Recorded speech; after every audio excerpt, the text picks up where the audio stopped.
Hello दोस्तों, राधे राधे। स्वागत है आप सबका अपने यूट्यूब चैनल सियाराम एकेडमी में। तो फ्रेंड्स, आज हम लोग पढ़ने वाले हैं कहानी। और जो भी चैनल पे नए हों उन्हें मैं बता दूं कि परीक्षा पॉइंटर की बुक है जिसमें कि वन लाइनर दिया हुआ है, नोट्स भी दिया हुआ है, 2-3 पेज का थ्योरी भी दिया हुआ है। लेकिन हम लोग इसमें क्या वन लाइनर पढ़ रहे हैं। तो जो भी चैनल पे नए हो वो पीछे जाके आदिकाल, भक्तिकाल, रीतिकाल सारी वीडियो हो चुकी है। अब हम लोग गद्य पढ़ रहे हैं और जिसमें हम लोग क्या पढ़ेंगे, आज कहानी पढ़ेंगे। तो चलिए शुरू करते हैं। इसमें पहला पॉइंट है, जयशंकर प्रसाद की पहली कहानी थी। जयशंकर प्रसाद की पहली कहानी क्या थी? ग्राम थी। आगे है, नगर बधुएं अखबार नहीं पढ़ती। नगर बधुएं अखबार नहीं पढ़ती, ये किसका कहना है? तो ये अनिल यादव का कहना था कि जो नगर बधुएं होती हैं वो अखबार नहीं पढ़ती हैं। आगे है, डायरी के नीरस पृष्ठ, ये कहानी किसकी है? तो डायरी के नीरस पृष्ठ, ये कहानी है इलाचंद्र जोशी की। सलाम कहानी संग्रह के लेखक कौन है? तो सलाम कहानी संग्रह किसने लिखा है? ओम प्रकाश वाल्मीकि जी ने लिखा है। सलाम ओम प्रकाश वाल्मीकि जी की कहानी संग्रह है ये। जिहाद कहानी के लेखक कौन है? तो जिहाद कहानी के लेखक हैं गोविंद मिश्र जी। जिहाद कहानी के लेखक कौन है? गोविंद मिश्र हैं। आगे है, उत्तराखंड से संबंधित कथाकार नहीं है। तो उत्तराखंड से किसका संबंध नहीं था? तो अमरकांत का संबंध नहीं था उत्तराखंड से। आगे है, प्रगतिवादी विचारधारा के प्रतिनिधि रचनाकार यानी कौन है? तो यशपाल हैं। प्रगतिवादी विचारधारा के जो प्रतिनिधि हैं, जिन्हें कि इतिहासकार, कहानीकार या रचनाकार कहते हैं, जो भी कहें आप, तो कौन है वो? यशपाल जी हैं। आगे है, समांतर कहानी आंदोलन के प्रवर्तक कौन है? तो समांतर कहानी इसके जो है प्रवर्तक कमलेश्वर जी हैं। नायक खलनायक विदूषक कहानी संग्रह है। नायक खलनायक विदूषक, ये कहानी संग्रह किसका है? तो ये मन्नू भंडारी जी का है। मन्नू भंडारी जी का ये क्या है? कहानी संग्रह है। उसने कहा था कहानी के रचनाकार कौन है? तो चंद्रधर शर्मा गुलेरी जी हैं। उसने कहा था। आगे है, वह कथाकार जिसको पहाड़ का प्रेमचंद्र कहा जाता था। वो कथाकार कौन से थे जिन्हें कि पहाड़ का प्रेमचंद्र कहा जाता था? तो वो विद्यासागर नौटियाल जी थे। विद्यासागर नौटियाल जी थे। इन्हें क्या कहा जाता था? तो इन्हें जो है पहाड़ का प्रेमचंद्र कहा जाता था। अगला पॉइंट है, शेखर जोशी ने अपने लेख गलता लोहा में किस सामाजिक मुद्दे का वर्णन किया है? तो ये जाति विभाजन का वर्णन किया है। किसने किया है? शेखर जोशी जी ने। कौन सा लेख है? गलता लोहा है। इसमें सामाजिक मुद्दा जो उठाया गया है वो क्या है? जाति विभाजन है। तो जाति विभाजन का इस मुद्दे पर इस पर बात की गई है। आगे है, कफन कहानी का मुख्य पात्र कौन सा है? तो घीसू है। घीसू है। घीसू कफन कहानी का मुख्य पात्र घीसू है। दुलाई वाली कहानी लिखित है तो किसने लिखा है? ये बंग महिला के द्वारा लिखा गया है, दुलाई वाली। अकहानी आंदोलन के प्रवर्तक माने जाते हैं। तो अकहानी आंदोलन के प्रवर्तक कौन माने जाते हैं? गंगा प्रसाद बिमल जी माने जाते हैं। अकहानी आंदोलन के पुरस्कर्ता कौन माने जाते हैं? तो गंगा प्रसाद बिमल जी माने जाते हैं। आगे है, 21वीं सदी का लड़का, ये कहानी किसकी है? 21वीं सदी का लड़का, ये छवा शर्मा की कहानी है। आगे है, रानी केतकी की कहानी के रचनाकार कौन है? तो इलाचंद्र जोशी इंसा अल्लाह खां जी हैं। रानी केतकी की कहानी की रचनाकार कौन है? इंसा अल्लाह खां हैं। आगे है, हिंदी की पहली महिला कहानीकार मानी जाती है। तो कौन मानी जाती है? बंग महिला मानी जाती हैं। बंग महिला, इन्होंने कौन सी वो लिखी थी? इनकी कहानी थी दुलाई वाली। दुलाई वाली इन्हीं की कहानी थी, बंग महिला की। और ये पहली महिला कहानीकार मानी जाती हैं, बंग महिला जो है। और उसके बाद है, कहानी के बाद हिंदी कहानी के क्रम में पहला क्रम आएगा। आज़ादी के बाद हिंदी कहानी के क्रम में पहला क्रम किसका है? तो नई कहानी का क्रम आएगा। आगे है, हल्कू और मुन्नी प्रेमचंद्र की किस कहानी के पात्र है? तो हल्कू और मुन्नी ये प्रेमचंद्र की जो कहानी है पूस की रात, इसी कहानी के पात्र हैं। आगे है, धर्म क्षेत्र कुरुक्षेत्र कहानी के लेखक कौन है? तो धर्म क्षेत्र कुरुक्षेत्र कहानी के लेखक दूधनाथ सिंह जी हैं। ये रचना विधा की दृष्टि से बोलगा से गंगा है। ये क्या है? तो ये कौन सी विधा है? कहानी है। बोलगा से गंगा जो है वो क्या है? कहानी है। कविता की नई तारीख, यह कहानी किसकी है? तो काशीनाथ सिंह जी की है। कविता की नई तारीख काशीनाथ सिंह जी की है। मर गया दीपनाथ, मर गया दीपनाथ, ये चर्चित कहानी के लेखक कौन है? तो चंद्रकिशोर जायसवाल जी हैं। मर गया दीपनाथ, इस कहानी के लेखक कौन है? चंद्रकिशोर जायसवाल जी हैं। आगे है वक्षस्थल से छलांग, इस लेखक की कहानी है, तो इसमें किसकी? ऋषभकेश सुलभ की। जो इसमें लेखक हैं वो कौन है? ऋषिकेश सुलभ हैं।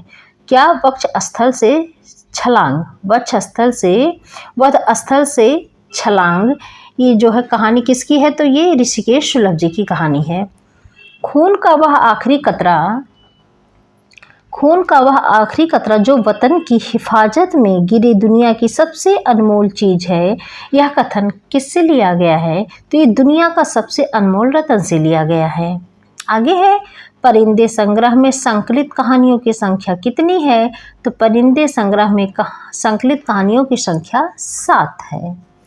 चंद्रदेव से मेरी बातें हिंदी साहित्य की पहली कहानी थी। चंद्रदेव से मेरी बातें हिंदी साहित्य की पहली कहानी थी जिसने अपने समय की राजनीतिक और अर्थ नीति को केंद्रीय कथ्य बनाया। तो ये कथन किसका है? तो भवदेव पांडे जी का ये कथन है। आगे है सुनंदा जैनेन्द्र की क्या कहानी का पात्र है? सुनंदा जैनेन्द्र की क्या थी? तो ये पत्नी थी। ये कहानी का पात्र है, जैनेन्द्र की कहानी का पात्र है कि सुनंदा जो है वो जैनेन्द्र की क्या थी? पत्नी थी कहानी में। अज्ञेय की शरणदाता कहानी संबंधित है। अज्ञेय की जो कहानी है उसका क्या नाम है? शरणदाता। और ये कहानी किससे संबंधित है? तो ये विभाजन की विभीषिका से संबंधित है। विभाजन की विभीषिका से संबंधित है। अगला पॉइंट है वह रचनाकार जिसकी कहानी बादलों के घेरे में नामक संग्रह में संकलित है, तो कौन सी है? कृष्णा शोभिती जी हैं। वह रचनाकार कौन है? बादलों के घेरे में। ये कहानी संग्रह किसका है? तो कृष्णा शोभिती जी का है। आगे है जार्ज पंचम की नाक कहानी किसकी है? तो ये कमलेश्वर की कहानी है, जार्ज पंचम की नाक। उसने कहा था कहानी में सरस्वती में छपी थी, तो कब ये इसका रचना हुआ था? उसने कहा था तो ये 1915 ईस्वी में छपी थी सरस्वती कहानी। ये जो उसने कहा था कहानी है सरस्वती में कब छपी थी? तो 1915 ईस्वी में छपी थी। आगे है समुद्र संतरण कहानी के रचयिता कौन है? तो जयशंकर प्रसाद जी हैं। वह रचनाकार जिसकी कहानी माया दर्पण पर फिल्म बनी, जिसे कि 1973 ईस्वी में सर्वश्रेष्ठ हिंदी फिल्म का पुरस्कार प्राप्त हुआ, तो निर्मल वर्मा जी हैं। वह रचनाकार जिसकी कहानी माया दर्पण पर फिल्म बनी, जिसे कि 1973 ईस्वी में सर्वश्रेष्ठ हिंदी फिल्म का पुरस्कार प्राप्त हुआ, तो वो निर्मल वर्मा जी थे। अज्ञेय की शरणदाता कहानी में वर्णन किया गया है, तो अज्ञेय की शरणदाता कहानी में किसका वर्णन है? तो सांप्रदायिकता विरोधी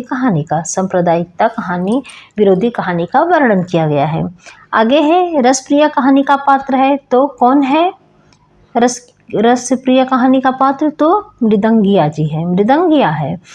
पर्दा कहानी के लेखक कौन है? तो पर्दा किसकी कहानी है? यशपाल की कहानी है।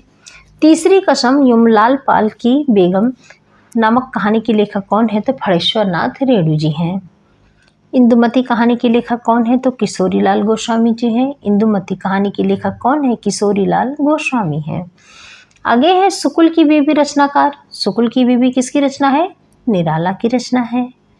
ताई कहानी के लेखक हैं तो विशंभर नाथ शर्मा कौशिक। ताई कहानी के लेखक कौन है? विशंभर नाथ शर्मा कौशिक हैं। परिंदे कहानी लिखी है किसने? तो निर्मल वर्मा ने लिखी है। पूस की रात कहानी के लेखक कौन है? तो प्रेमचंद्र जी हैं। पूस की रात किसकी है? प्रेमचंद्र की रचना है। परमात्मा का कुत्ता ये रचना किसकी है? तो मोहन राकेश की है, परमात्मा का कुत्ता। रक्षाबंधन कहानी के लेखक कौन है? तो रक्षाबंधन कहानी के लेखक हैं विशंभर नाथ शर्मा कौशिक। आगे है हिंदी कहानी में यथार्थवादी परंपरा की नींव डाली थी, तो हिंदी कहानी में यथार्थवादी परंपरा की नींव प्रेमचंद्र जी ने डाली थी। अगला पॉइंट है मलबे का मालिक कहानी का तथ्य क्या है? तो मलबे का मालिक इस कहानी का जो तथ्य है वो क्या है? भारत पाक विभाजन पर आधारित है। धेषु और माधव किस कहानी के पात्र हैं? तो धिशु और माधव जो है वो कफन कहानी के पात्र हैं। आदमी का बच्चा कहानी का मुख्य पात्र है तो बलगा साहब है। आदमी का बच्चा बलगा साहब। क्या स्त्री होना कोई पाप है? क्या स्त्री होना कोई पाप है? उपर्युक्त संवाद किससे लिया गया है? तो इस कहानी से, ये आकाशदीप कहानी से संबंधित है कि स्त्री होना क्या पाप है। आगे है ममता कालिया का कहानी संग्रह है तो मुखौटा है। ममता कालिया का कहानी संग्रह क्या है? मुखौटा है। ओम प्रकाश वाल्मीकि का कहानी संग्रह है तो छतरी। छतरी किसका है? ओम प्रकाश वाल्मीकि जी का कहानी संग्रह है। सचेतन कहानी के प्रवर्तक कौन है? तो सचेतन कहानी महीप सिंह की है। सचेतन कहानी किसकी है? महीप सिंह की है। गदल कहानी के रचनाकार कौन है? तो गदल कहानी के रचनाकार रांगी राघव जी हैं। आगे है जंक्शन कहानी के लेखक कौन है? तो जंक्शन कहानी के लेखक मुक्तिबोध हैं। त्रिशंकु कहानी संग्रह के रचनाकार तो मन्नू भंडारी हैं। त्रिशंकु कहानी किसकी है? तो ये मन्नू भंडारी का कहानी संग्रह है त्रिशंकु। आगे है जिंदगी और गुलाब के फूल। ये कहानी किसकी है? तो ये उषा प्रेमवदा जी की है कि जिंदगी और गुलाब के फूल। जिंदगी और गुलाब के फूल कहानी का संकलन किसका है? तो ये उषा प्रेमवदा जी का है। आगे है रेणु की कहानियों की प्रमुख विशेषता है। तो रेणु की कहानियों की प्रमुख विशेषता थी कि ग्रामीण जीवन की सरसता। ग्रामीण जीवन की सरसता ये जो है रेणु की कहानी का प्रमुख विशेषता है। आगे है 11 वर्ष का समय कहानी के लेखक कौन है? तो 11 वर्ष का समय इस कहानी के लेखक रामचंद्र शुक्ल जी हैं। फिर है धूप का एक टुकड़ा। धूप का एक टुकड़ा कहानी के लेखक कौन है? तो निर्मल वर्मा जी हैं। धूप का एक टुकड़ा कहानी के लेखक कौन है? निर्मल वर्मा है।